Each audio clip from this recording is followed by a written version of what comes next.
ಹೊಸಕೋಟೆ ತಾಲೂಕು ಕಸಬಾ ಹೋಬಳಿಯ ಕುಂಬಳಹಳ್ಳಿ ಗ್ರಾಮದಿಂದ ಸೊನ್ನೆದೇನಹಳ್ಳಿ ಗ್ರಾಮದವರೆಗೆ ಸುಮಾರು 2 ಕೋಟಿ ರುಗಳ ವೆಚ್ಚದ ಟಾರ್ ರಸ್ತೆ ಕಾಮಗಾರಿಗೆ ಕಿಯೋನಿಕ್ಸ್ ಅಧ್ಯಕ್ಷರು ಹಾಗೂ ಸ್ಥಳೀಯ ಶಾಸಕರಾದ ಶರತ್ ಬಚ್ಚೇಗೌಡರು ಚಾಲನೆ ನೀಡಿದರು. ಹೌದು, ಹೊಸಕೋಟೆ ತಾಲೂಕು ಕಸಬಾ ಹೋಬಳಿಯ ಕುಂಬಳಹಳ್ಳಿ ಗ್ರಾಮದಿಂದ ಸೊನ್ನೆದೇನಹಳ್ಳಿ ಗ್ರಾಮದವರೆಗೆ ಸುಮಾರು 2 ಕೋಟಿ ರುಗಳ ವೆಚ್ಚದ ಟಾರ್ ರಸ್ತೆ ಕಾಮಗಾರಿಗೆ ಕಿಯೋನಿಕ್ಸ್ ಅಧ್ಯಕ್ಷರು ಹಾಗೂ ಸ್ಥಳೀಯ ಶಾಸಕರಾದ ಶರತ್ ಬಚ್ಚೇಗೌಡರು ಚಾಲನೆ ನೀಡಿ ಮಾತನಾಡಿದ ಅವರು, ಸುಮಾರು ವರ್ಷಗಳಿಂದ ತಾವು ವಾಸಿಸುವ ಮನೆಗೆ ಈ ಸೊತ್ತು ಮತ್ತು ತಮ್ಮ ಜಾಗಕ್ಕೆ ಹಕ್ಕುಪತ್ರ ಇಲ್ಲದೆ ಕಚೇರಿಗಳಿಗೆ ಅಲಿದು ಸುಸ್ತಾಗಿರುವಂತಹ ಅನೇಕ ಫಲಾನುಭವಿಗಳಿಗೆ ಅನುಕೂಲವಾಗುವ ನಿಟ್ಟಿನಲ್ಲಿ ತಾಲೂಕಿನಾದ್ಯಂತ ಎಲ್ಲ ಅಧಿಕಾರಿಗಳು ಖುದ್ದು ಭೇಟಿ ನೀಡಿ ಉಚಿತವಾಗಿ ಮತ್ತು ತ್ವರಿತವಾಗಿ ಈ ಸೊತ್ತು ಹಾಗೂ ಹಕ್ಕುಪತ್ರ ದಾಖಲೆಗಳನ್ನು ಸಿದ್ಧತೆ ಮಾಡುವ ಕಾರ್ಯ ಹಮ್ಮಿಕೊಂಡಿದ್ದು ಎಲ್ಲರಿಗೂ ವಿತರಣೆ ಮಾಡಲಾಗುವುದು. ಈಗಾಗಲೇ ನಗರಸಭೆ ವ್ಯಾಪ್ತಿಯಲ್ಲಿ ಈ ಖಾತಾ ವಿತರಣೆ ಸಹ ಮಾಡಲಾಗಿದೆ. ಇದರಿಂದ ಅನೇಕ ಫಲಾನುಭವಿಗಳಿಗೆ ಅನುಕೂಲವಾಗಲಿದೆ ಎಂದರು.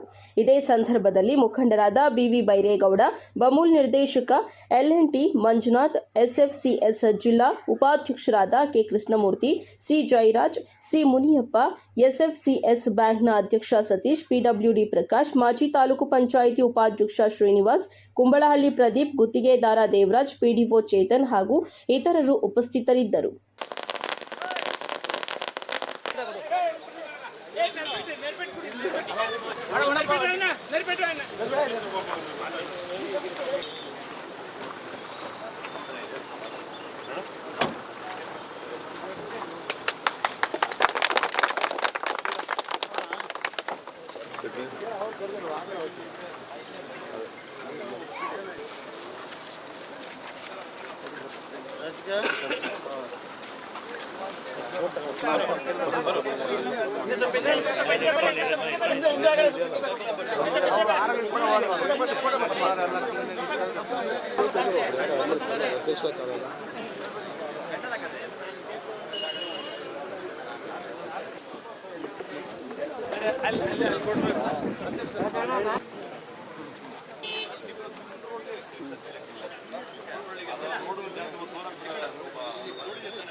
ಸುತ್ತೂರು ಬರಲಿ